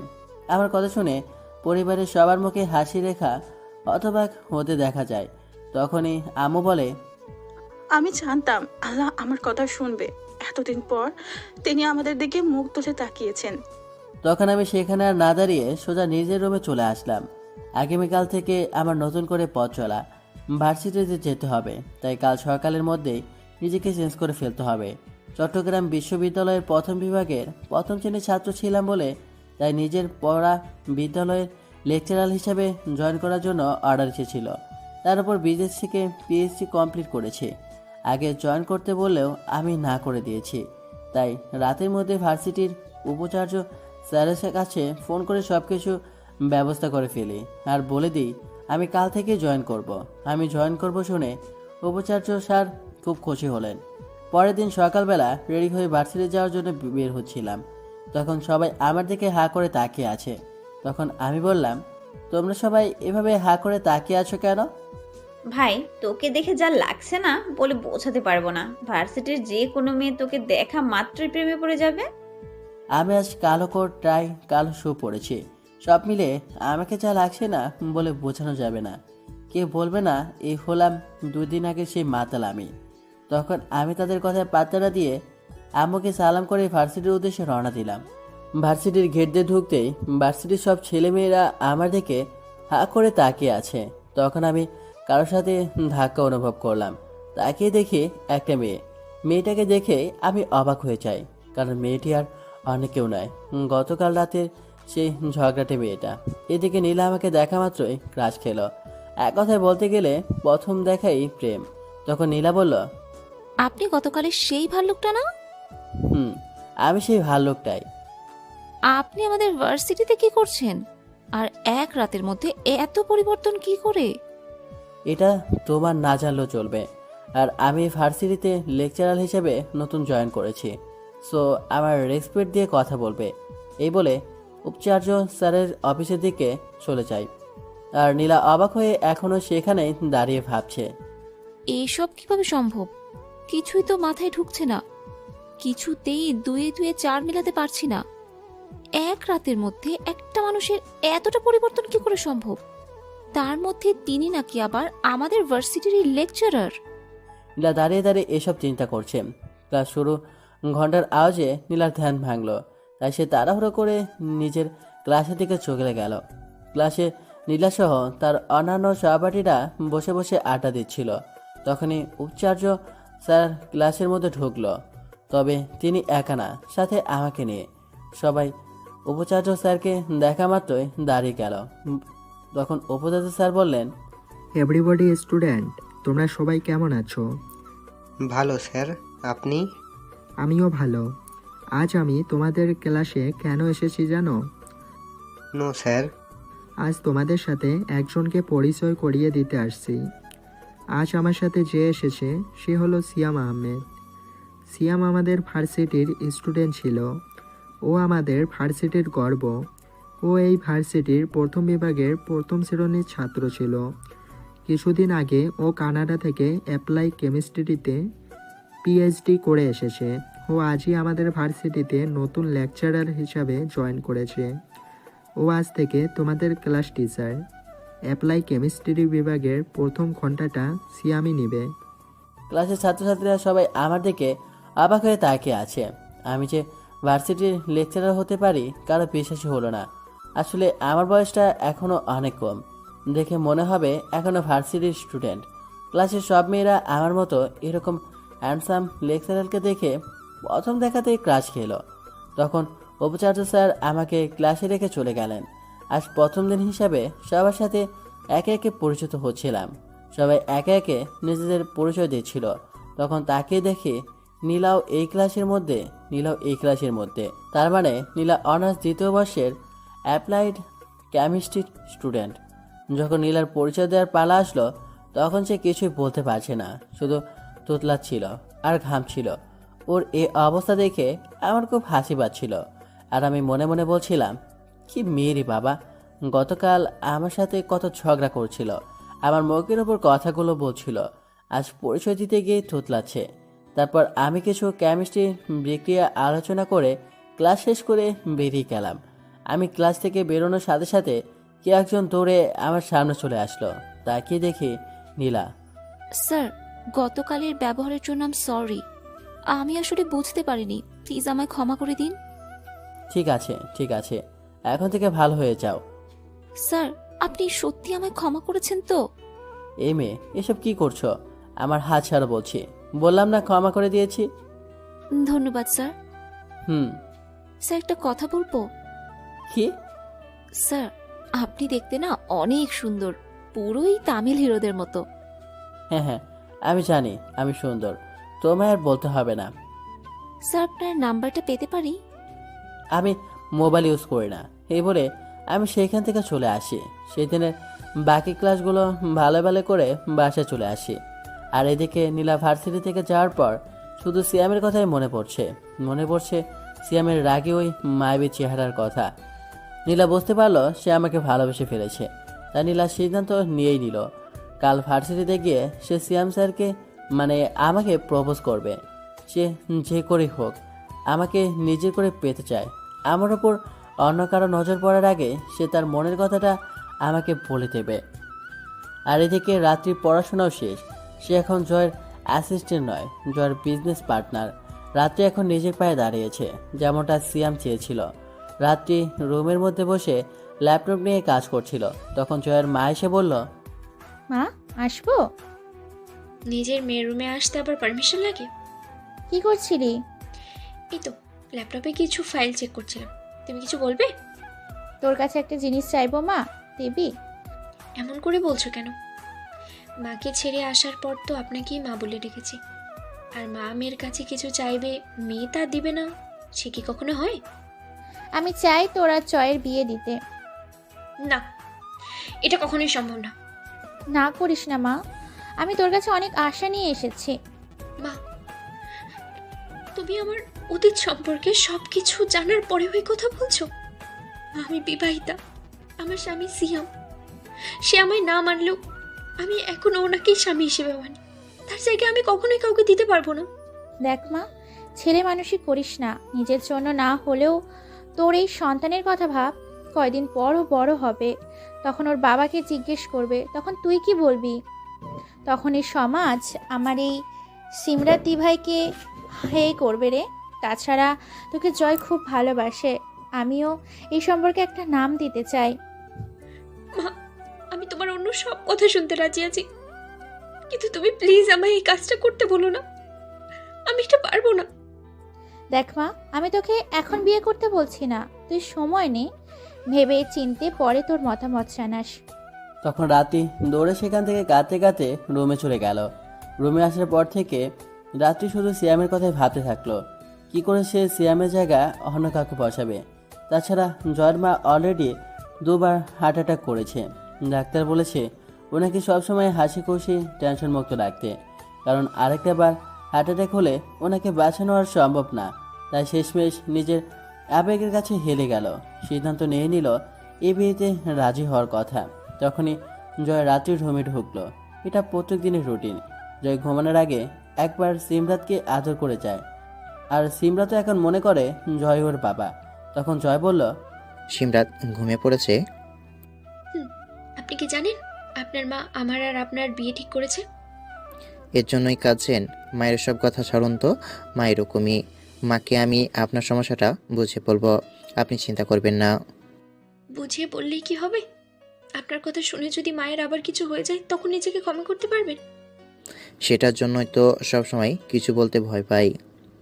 আপনি যদি চান আমি আপনাকে বিয়ে করতে রাজি আছি। আপনি আর মা যেটা ভালো বুঝেন, আমি এসবের মধ্যে নেই। কারণ জয় রাত্রিকে ভালোবেসে ফেলেছে। রাত্রিকে কোনো কিছু বলতে পারে না ভয়ে। যদি রাত্রি রাগ করে তাদের ছেড়ে চলে যায়। বিয়ে করব, তবে একটা শর্তে। কি আমি শর্ত? আপনাকে বিয়ে করব ঠিকই, কিন্তু আমাদের মধ্যে কোনো শারীরিক সম্পর্ক হবে না। আমরা উপর থেকে সবার সামনে স্বামী স্ত্রী হলেও ভিতরে ভিতরে আমরা আগে যেমন বন্ধুর মতো ছিলাম তেমনই থাকবো। ঠিক আছে, আপনি যেমনটা চান তেমনটাই হবে। তখন জয় ঘুমন্ত অবস্থায় সিনবাতের কপালে একটা চুমু খেয়ে রাত্রির রুম থেকে চলে যায়। আর রাত্রি ভাবতে থাকলো, এবারে মানুষগুলো এত ভালো কেন? পরের দিন সকালবেলা আজ নীলা খুব সকাল সকাল ভার্সিটিতে চলে আসলো, কারণ সে আজকেই আমাকে প্রপোজ করবে। আজ নীলা ভার্সিটিতে শাড়ি পরে আসে, পরনে নীল শাড়ি, ঠোঁটে লাল লিপস্টিক, কপালে কালো টিপ, চোখে কাজল, মুখে হালকা মেকআপ, সব কিছু মিলিয়ে নীলাকে একটা পরী লাগছে। সকাল 10টা, আমার ভার্সিটি যাওয়ার সময় হয়ে গিয়েছে। নীলা ভার্সিটিতে কয়েকটা বান্ধবীকে নিয়ে দাঁড়িয়ে আছে আমার আসার অপেক্ষায়। আমি গেট দিয়ে ভার্সিটিতে ঢুকতেই নীলা আমার সামনে এসে হাঁটু কেটে বসে একেবারে ফিল্মি স্টাইলে সবার সামনে প্রপোজ করে। I love you Siam, I really love you. তুমি কি আমায় একটু ভালোবাসবে? তুমি কি আমায় তোমার বাবুর আম্মু করবে? নীলার এমন কর্মকাণ্ড দেখে ভার্সিটির সবাই অবাক হয়ে যায়। তখন আমি রেগে গিয়ে খুব জোরে নীলাকে একটা থাপ্পড় মারলাম। তখন আমি বললাম, এই মেয়ে, পেছুটা কি আমায়? হ্যাঁ, দুদিন ভালো করে কথা পর্যন্ত হয়নি, এর মধ্যে বলছো ভালোবাসো? ভালোবাসা কি এত সস্তা? তুমি আমার অতীত সম্পর্কে কিচ্ছু জানো না, জানলে কখনো এই কথা বলতে পারতে না। আমি আপনার অতীত সম্পর্কে কিচ্ছু জানি না, আর জানতেও চাই না। আমি আপনাকে ভালোবাসি, এটাই আমার কাছে যথেষ্ট। এটা ভালোবাসা না, এটা ভালো লাগা, মোহ, যেটা দুদিন পর কেটে যাবে। আমার ভালোবাসা এত অল্প নয় যে তার মোহ দুদিনেই কেটে যাবে। কিছু না হয় বাধে দিলাম, কিন্তু আমি তো তোমার স্যার। স্যারকে কেউ কখনো লাভ করতে পারে? কোন সংবিধানে আছে যে স্যারের সাথে প্রেম, ভালোবাসা, বিয়ে এগুলো করা যাবে না? জানি না, কিন্তু তুমি যেটা চাইছো সেটা কখনোই সম্ভব না। আমি আপনাকে সত্যিই অনেক ভালোবাসি স্যার। আপনি আমার ভালোবাসা একদিন ঠিকই বুঝতে পারবেন।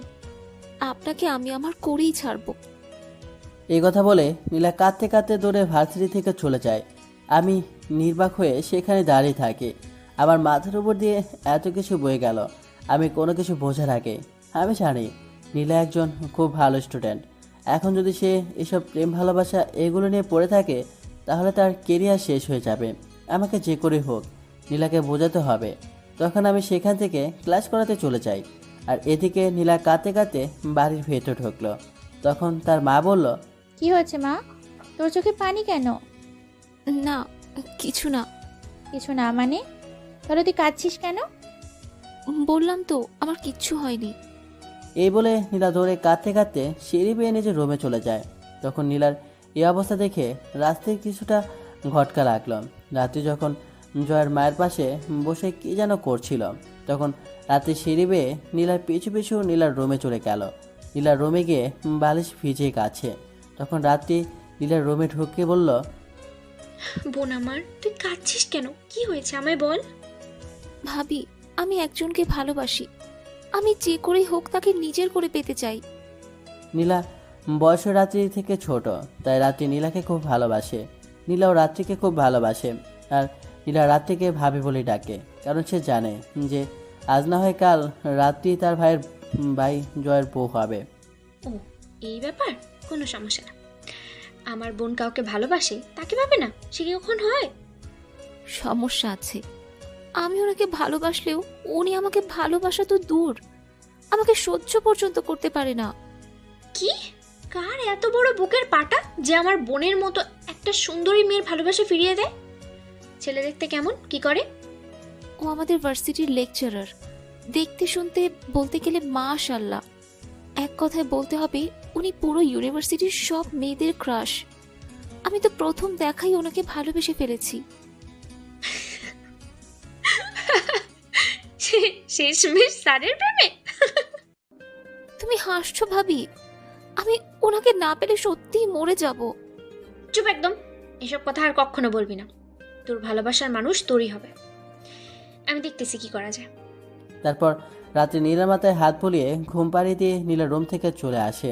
পরের দিন সকালবেলা, মা, আমি এই বিয়েতে রাজি।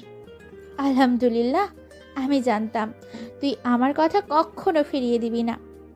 আগামী শুক্রবার তোদের বিয়ে দিব। দায়িত্ব আমার আর নীলারই, তোদের কিচ্ছু করতে হবে না। আর একমাত্র ছেলের বিয়ে বলে কথা। তখন রাতে সেখানে আর কিছু না বলে মনটা খারাপ করে নিজের রুমে চলে যায়। আর এদিকে আমার ওপর নীলার অত্যাচার দিন দিন বাড়তেই থাকে। প্রত্যেকদিন প্রপোজ করা, আমাকে জড়িয়ে ধরার চেষ্টা করা, কিস করা, আর এসব কর্মকাণ্ড আমার অসহ্য লাগতো। ভার্সিটির সবাই নীলার আমার প্রতি এসব পাগলামি দেখে জ্বলত, বিশেষ করে মেয়েদের, কারণ ভার্সিটির প্রায় মেয়েই আমাকে পছন্দ করত। তারপরও নীলাকে কেউ কিছু বলতে পারতো না, কারণ নীলা ছিল শহরের সবচেয়ে বড় বিজনেসম্যানের বোন। তাদের ছিল অনেক ক্ষমতা, তাই কেউ কিছু বলতে সাহস করতো না। বিয়ের আর মাত্র 2 দিন বাকি আছে, আমি ভার্সিটিতে ঢুকতেছি। তখন নীলা বলল, স্যার একটু দাঁড়ান, এই নিন কার্ড। আগামী শুক্রবার আমার ভাইয়ার বিয়ে, আপনাকে কিন্তু অবশ্যই আসতে হবে বিয়েতে। আমি যেতে পারবো না। প্লিজ স্যার, না করবেন না, আমি আপনার জন্য ওয়েট করব। দেখো নীলা, প্লিজ আমায় ছেড়ে দাও, আমি যেতে পারবো না। আমার জীবন থেকে রং অনেক আগে হারিয়ে গেছে, তাই বিয়েবাড়ির মতো এসব হাউসফুল আমার আর ভালো লাগে না। আমি কিচ্ছু শুনতে চাই না, আপনাকে যেতেই হবে। হই, তোর কানে কথা যায় না? তোদের মতো মেয়েদের একটাই সমস্যা, ভালো মতো কথা বললেই হলো, আর কখনো আমার সামনে এইসব কথা শোনাতে আসবি না। আমার কথা শুনে নীলা খুব কষ্ট পায়, তাই সে ক্লাস না করে কাঁদতে কাঁদতে বাসা চলে যায়। নীলার এই অবস্থা দেখে রাত্রি বলল, কি হয়েছে, কাঁদছিস কেন? তখন নীলা রাত্রিকে সবকিছু খুলে বলে। সব শোনার পর রাত্রি খুব রেগে যায়। ওই ছেলের এত বড় সাহস! আমার বোর ফেলনা নাকি যে বারবার ওকে এভাবে অপমান করবে? আমি তো তেমন কিছুই বলিনি ওনাকে, শুধু বিয়েতে আসতে বললাম। তার জন্য আমায় এতগুলো কথা শোনালো। উনি কেন বুঝলো না? কেন উনি বুঝেন না যে আমি ওনাকে ভালোবাসি? চোখের জল মুছে ফেল, চল আবার ভার্সিটি যেতে হবে। গিয়ে লাভ হবে না, উনি আসবেন না বিয়েতে। দেখি কি করে না আসে। অবশেষে রাত্রির জোড়াজুড়িতে নিজেদের গাড়িতে করে রাত্রির সাথে ভার্সিটি গেল নীলা। আমি তখন ভার্সিটিতে নিজের অফিস রুমে বসে ল্যাপটপে কিছু পাঠ রেডি করছিলাম পরবর্তী ক্লাসের জন্য। তখনই নীলা বলল, may I come in sir? Yes. তারপর দরজার দিকে তাকিয়ে নীলাকে দেখে বললাম, ওই তুমি আবার আসছো? বললাম না আমি বিয়েতে যেতে পারবো না? স্যার আমি একা আসিনি, আমার সাথে তোমার সাথে কে? আমার ভাইয়ার বিজনেস পার্টনার ও আমার একমাত্র হবু ভাবি এসেছে। তখন আমি মানবতার অকারতে ওনাকে ভেতরে নিয়ে আসতে বললাম। সাথে সাথে নীলা রাত্রিকে বাইরে থেকে নিয়ে আবার আমার অফিস রুমে ঢুকলো। আমি তখনও মাথা নিচু করে কাজ করছিলাম। স্যার উনি আমার হবু ভাবি, আপনি বিয়েতে যাবেন না বলে ভাবি নিজেই ইনভাইট করতে এসেছে। তখন আমি মাথা তুলে তার দিকে তাকাতেই আর সে আমার দিকে তাকাতেই দুজনই আকাশ থেকে পড়লাম। দুজনের দিকে এক দৃষ্টিতে তাকিয়ে আছে, কেউ কোনো কথা বলছি না। দুজনের চোখ দিয়ে বৃষ্টির ফোয়ারা বয়ে যাচ্ছে। কেউ কাছে হারিয়ে ফেলার ভালোবাসার মানুষটিকে ফিরে পাওয়ার আনন্দে, আর অন্যজন কাছে ভালোবাসার মানুষটিকে কাছে পাওয়ার পরও তার কাছে ফিরে যেতে না পারার কষ্টে। যখনই সব নীরবতা ভেঙে আমি কিছু বলতে যাব, তখনই সাথে সাথে রাত্রি বলে উঠল, নীলা তুমি একটু বাইরে যাও, তোমার স্যারের সাথে আমার একটু কথা আছে। কেন বাইরে যেতে হবে কেন? তোমাকে বাইরে যেতে বলেছি, বাইরে যাও। তখন নীলা সেখানে আর না দাঁড়িয়ে আমার অফিস রুম থেকে বেরিয়ে গেল। নীলা বাইরে চলে যাওয়ার পর, রাত্রি তুই এতদিন কোথায় ছিলি, কার কাছে ছিলি, আমাদের সবাইকে ছেড়ে? কি হলো, কথা বলছিস না কেন? জানিস এই 5টি বছর তোকে আমি কত পাগলের মতো খুঁজেছি। একটাবার যখন তোকে ফিরে পেয়েছি, তখন কিছুদিন তোকে হারাতে চাই না। বাড়ির সবাই তোর পথে আজও কাঁদে। চল আমরা এখনই বাড়ি যাব। না, এটা কখনো সম্ভব না। কি বলছিস? কেন সম্ভব না? মানছি আমি ভুল করেছি, কিন্তু আমি আমার ভুল বুঝতে পেরেছি। প্লিজ আমায় ক্ষমা করে দে, তুই বাড়িতে ফিরে চল। অনেক দেরি হয়ে গেছে মিস্টার সিয়াম। আগামী শুক্রবার আমার বিয়ে, তাই আমি চাই আপনি আমার বিয়েতে অবশ্যই আসবেন। আশা করি আপনি বিয়েতে কোনো সিন ক্রিয়েট করবেন না। এসব কি বলছিস রাত্রি? তোর বিয়ে মানে? তুই এখনো আমার বউ, তোর সাথে অন্ধকারে বিয়ে কিছুতে হতে পারে না। সিমরাত আমার আর তোর সন্তান, আমার সিমরাত কোথায়? সিমরাতকে নিয়ে আপনার না ভাবলেও চলবে। জন্ম দিলেই সন্তানের বাবা হওয়া যায় না। বাবা হতে হলে ভালোবাসতে জানতে হয়, ভালোবাসার মানুষটির উপরে বিশ্বাস রাখতে হয়। তাছাড়া এখন আমার সাথে যার বিয়ে হতে যাচ্ছে সিমরাত তাকেই তার বাবা বলে জানে। এতটা পাল্টে গেলি রাত্রি? সময় ও পরিস্থিতি মানুষকে পাল্টে যেতে বাধ্য করে। তাছাড়া আমার ননদ নীলা আপনাকে পাগলের মতো ভালোবাসে। আমি চাই আপনি তার পবিত্র ভালোবাসার মর্যাদা দেবেন। আমি কিছুদিন তোকে ছাড়া অন্য কাউকে ভালোবাসতে পারবো না। তোর জায়গা আমি অন্য কাউকে কোনোদিনও যেতে পারবো না। হাত ছাড়ুন বলছি। এখানে কেউ আমাদেরকে এভাবে দেখলে খারাপ কিছু ভাববে। আর এই কয়েকদিনে যদি আপনার মনে আমার জন্য সামান্যটুকুও ভালোবাসা তৈরি হয়ে থাকে, তাহলে পারলে আমার একটা কথা রাখবেন। আমি চাই আপনি নীলাকে বিয়ে করুন। সে আপনাকে অনেক সুখে রাখবে। আপনি আমায় যে স্বীকৃতি দেননি, আমার বিশ্বাস আপনি নীলাকে বিয়ে করে সেই স্বীকৃতি দিবেন। আর এটাই আপনার কাছে আমার শেষ চাওয়া। পারলে আমার চাওয়াটুকু পূরণ করে। সেই বলে রাত্রি কাঁদতে কাঁদতে দৌড়ে আমার অবিশ্রাম থেকে বেরিয়ে যায়। বাইরে আর এক মুহূর্ত না দাঁড়িয়ে সোজা গাড়িতে উঠে যায় বাসায় চলে যাওয়ার জন্য। তখন বাইরে থাকা নীলা রাত্রিকে এভাবে কাঁদতে কাঁদতে গাড়িতে উঠে যেতে দেখে সেও আর সেখানে না দাঁড়িয়ে সোজা রাত্রি পেছন পেছন গাড়িতে উঠে যায়। আর আমি নির্বাক হয়ে সেখানে দাঁড়িয়ে থাকি, একদৃষ্টিতে রাত্রি চলে যাওয়া দেখতে থাকি আর চোখ দিয়ে বৃষ্টির মতো পানি ছড়াচ্ছে। গাড়িতে নীলা অনেকবার রাত্রিকে জিজ্ঞেস করেছে, কি হয়েছে, কাঁদছো কেন? কিন্তু রাত্রি বাসায় যাওয়া পর্যন্ত সারাটা পথ চুপ করেছিল, একটা কথা পর্যন্ত বলেনি। পরের দিন আগামীকাল জয়ের রাত্রি বিয়ে, তাই আজ ইচ্ছে না থাকা সত্ত্বেও রাত্রিকে জয়ের সাথে শপিংয়ে যেতে বাধ্য হলো কি একটা কারণে। তখন আমি সে শপিং মলে যাই। রাত্রি ঘুরে ঘুরে কিছু কেনাকাটা করছিল, তখনই হঠাৎ করে, প্লিজ রাত্রি, তুই আমায় ক্ষমা করে দে, তুই বাড়িতে ফিরে চল। হাত ছাড়ুন বলছি। হাত ছাড়বো না, আগে বল তুই আমাকে ক্ষমা করে দিয়েছিস। তখন রাত্রি খুব জোরে আমার গালে একটা থাপ্পড় মারে। আপনাদের মতো ছোট লোকদের মুখের কথায় কাজ হয় না, তার জন্য এরকম একটা থাপ্পড়ই দরকার। তখন পাশে থাকা জয় এসে আমার শার্টের কলা ধরে বলে, ছোট লোকের বাচ্চা, তোর সাহস তো কম না, তুই আমার হবু বউয়ের হাত ধরেছিস। এসব। তখন জয় আমার গায়ে হাত তুলতে চাইলো, কিন্তু শপিং মলে থাকা অন্য লোকেরা জয়কে থামিয়ে দিয়ে জয়ের রাত্রিকে অন্যদিকে পাঠিয়ে দেয়। রাত্রির কর্মকাণ্ড দেখে আমি বাকরুদ্ধ হয়ে যাই। এটাই কি সেই রাত্রি যে আমাকে কোনোদিনও আপনি থেকে তুমি করে পর্যন্ত ডাকেনি? এটাই কি সে রাত্রি যে তার গায়ে আমার হাতের একটু ছোঁয়া পাওয়ার জন্য সবসময় পাগলামি করতো? আর সে কিনা সবার সামনে আমাকে থাপ্পড় মারলো। অন্য একটা ছেলে আমার গায়ে হাত তুলতে দেখেও সে একটিবার তাতে প্রতিবাদও করলো না। আমি জীবনে এতটা অপমান কখনো হয়নি। আজ নিজেকে খুব অসহায় মনে হচ্ছে। তারপর আমি সেখানে আর এক মুহূর্ত না দাঁড়িয়ে হেঁটে হেঁটে বাসায় চলে আসলাম। পরের দিন সন্ধ্যাবেলা, আজ রাত্রি আর জয়ের বিয়ে। কিছুক্ষণ পরেই আমার ভালোবাসার মানুষটি অন্য কারো হয়ে যাবে, এই কথাটা ভাবতেই আবার নিঃশ্বাস বন্ধ হয়ে আসে। আমাকে যে বিয়েতে যেতেই হবে, হাজার হলেও আমার ভালোবাসার মানুষটি আমাকে ইনভাইট করেছে। আমি খুব সুন্দর একটা গিফট কিনে রঙিন পেপার দিয়ে খুব সুন্দর করে প্যাক করে নেই। আমি গিফটটা নিয়ে জয়দের বাড়ির সামনে হাজির হই। বিয়ে উপলক্ষে পুরো বাড়ি খুব সুন্দর করে সাজানো হয়।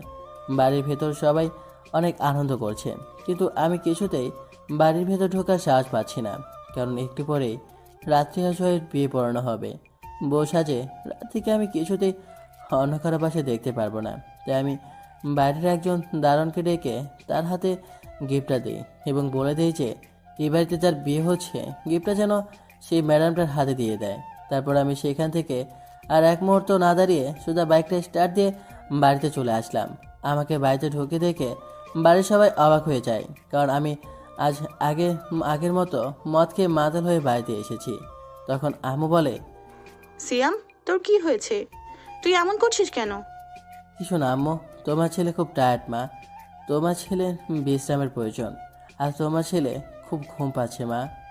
তখন আমি সেখানে আর না দাঁড়িয়ে মাতাল অবস্থায় দৌড়তে দৌড়তে সিঁড়ি বেয়ে সোজা নিজের রুমে চলে আসলাম। রুমে এসেই আমার রুমের দরজা বন্ধ করে দিলাম। বাইরে থেকে আসার সময় আমি ফার্মেসি থেকে 2 পাতা ঘুমের ওষুধ নিয়ে আসি। তারপর সেখান থেকে 13টা ঘুমের ওষুধ একসাথে খেয়ে নেই। যারা মেডিকেল সায়েন্সে পড়ে তারা হয়তো জানে 3টার বেশি ঘুমের ওষুধ একসাথে খেলে তাদের সেন্স না ফেরার সম্ভাবনা থাকে, কিন্তু আমি তো একসাথে 13টা ঘুমের ওষুধ খেয়ে ফেলেছি। আজ আমার খুব ঘুম পাচ্ছে, মনে হচ্ছে অনেকদিন মন ভরে ঘুমাতে পারিনি, তাই সাথে সাথে বিছানায় গায়ে দিয়ে দেই। কিছুক্ষণের মধ্যেই আমি হারিয়ে যাই এক অজানা গভীর ঘুমের আছে।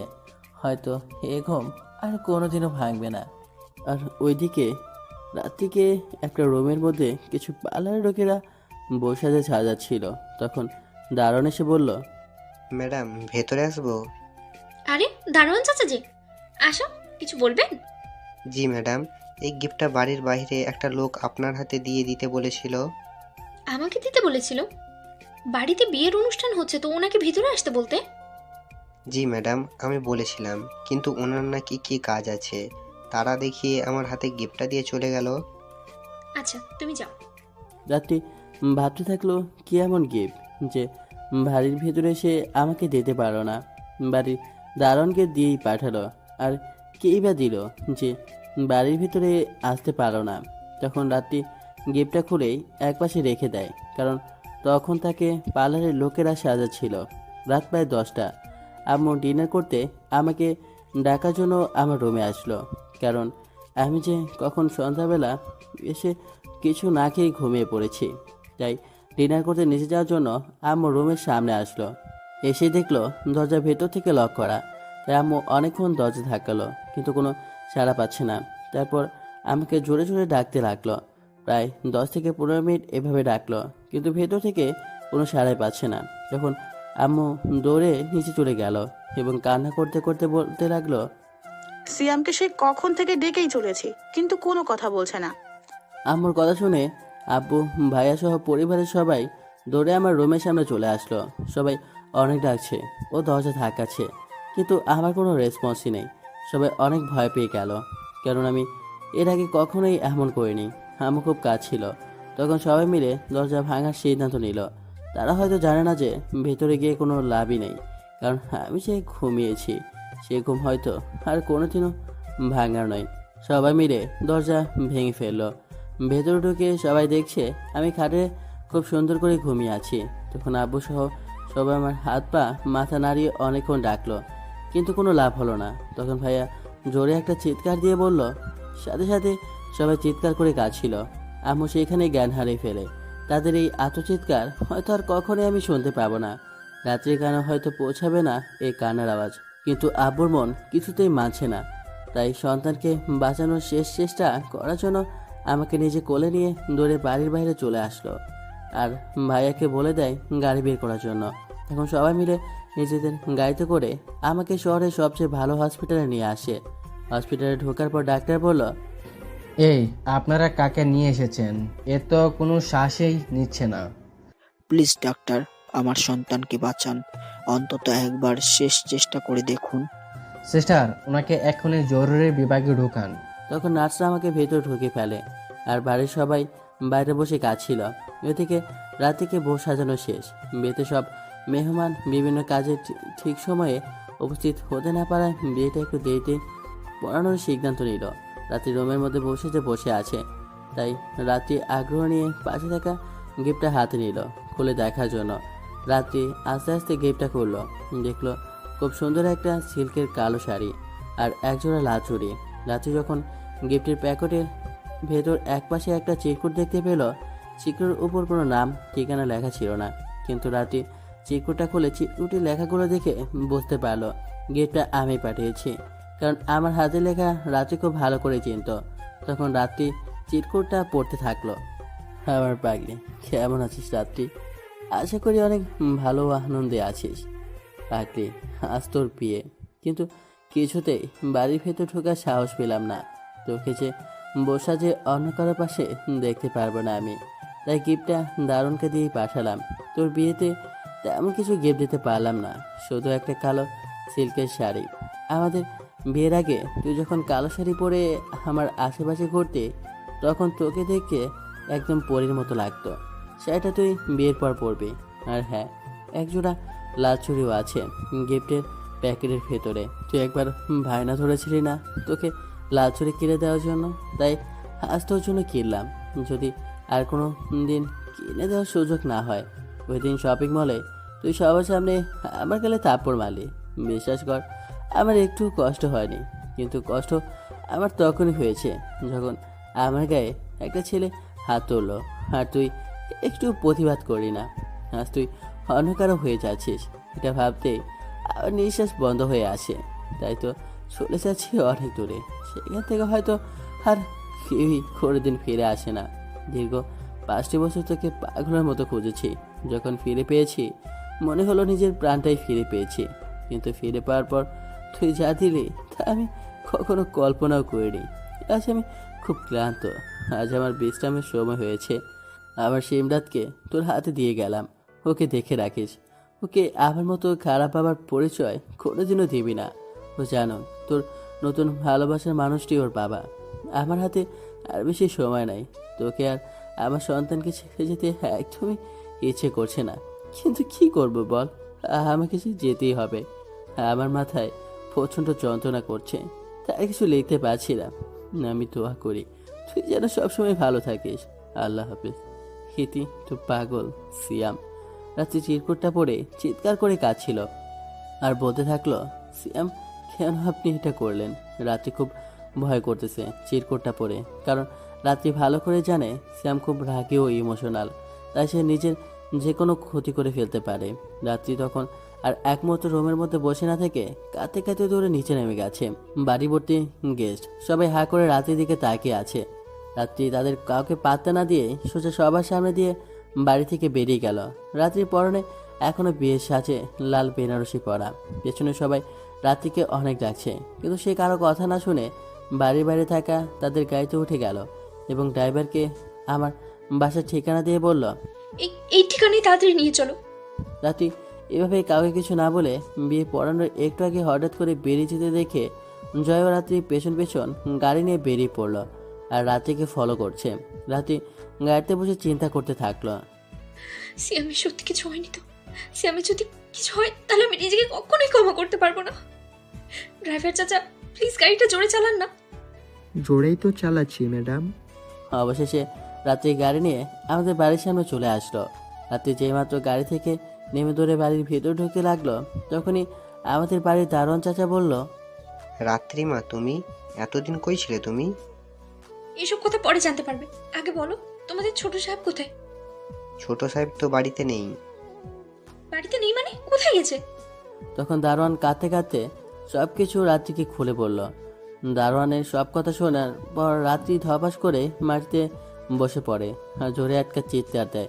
তখন আবার বলে, তুমি তুমি জানো ওনাকে কোন হাসপাতালে নিয়ে গেছে? তখন দারোয়ান রাত্রিকে হসপিটালের নাম বলে দেয় আর রাত্রি গাড়িতে করে আবার বেরিয়ে পড়ে সেই হসপিটালের উদ্দেশ্যে। জরুরি বিভাগে বাইরে বসে এখনও আমাদের পরিবারের সবাই কাজ ছিল। আমাকে একটা কেবিনে শিফট করা হয়েছে। তিনি বারবার সিয়াম বলে জ্ঞান হারাচ্ছিলেন। রাত্রি হসপিটালে পৌঁছানো মাত্রই রিসেপশনে সিয়াম আহমেদ নাম জিজ্ঞেস করেই সোজা জরুরি বিভাগের সামনে চলে আসে। রাত্রি তখন সবাইকে দেখে বসে বসে কাঁদছিল। তখন আব্বু বলে, রাত্রি তুই এতদিন কই ছিলি? একে একে এই কথা সবাই রাত্রিকে জিজ্ঞেস করছিল। তখন রাত্রি সবাইকে থামিয়ে দিয়ে বলে, এসব কথা পরে জানতে পারবে।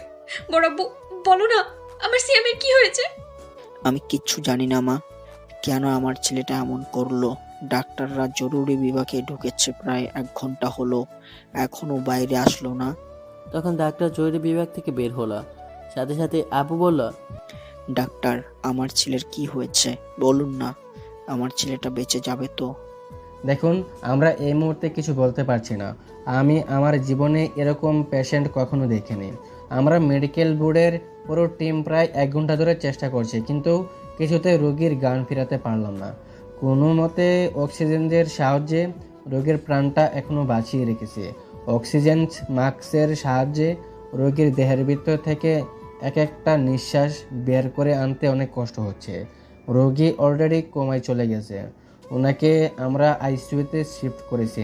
আগামী 72 ঘন্টার মধ্যে ওনার সেন্স ফিরলে তো ফিরবে, নাইলে আমাদের কিচ্ছু করার থাকবে না। আপনারা আল্লাহকে ডাকুন।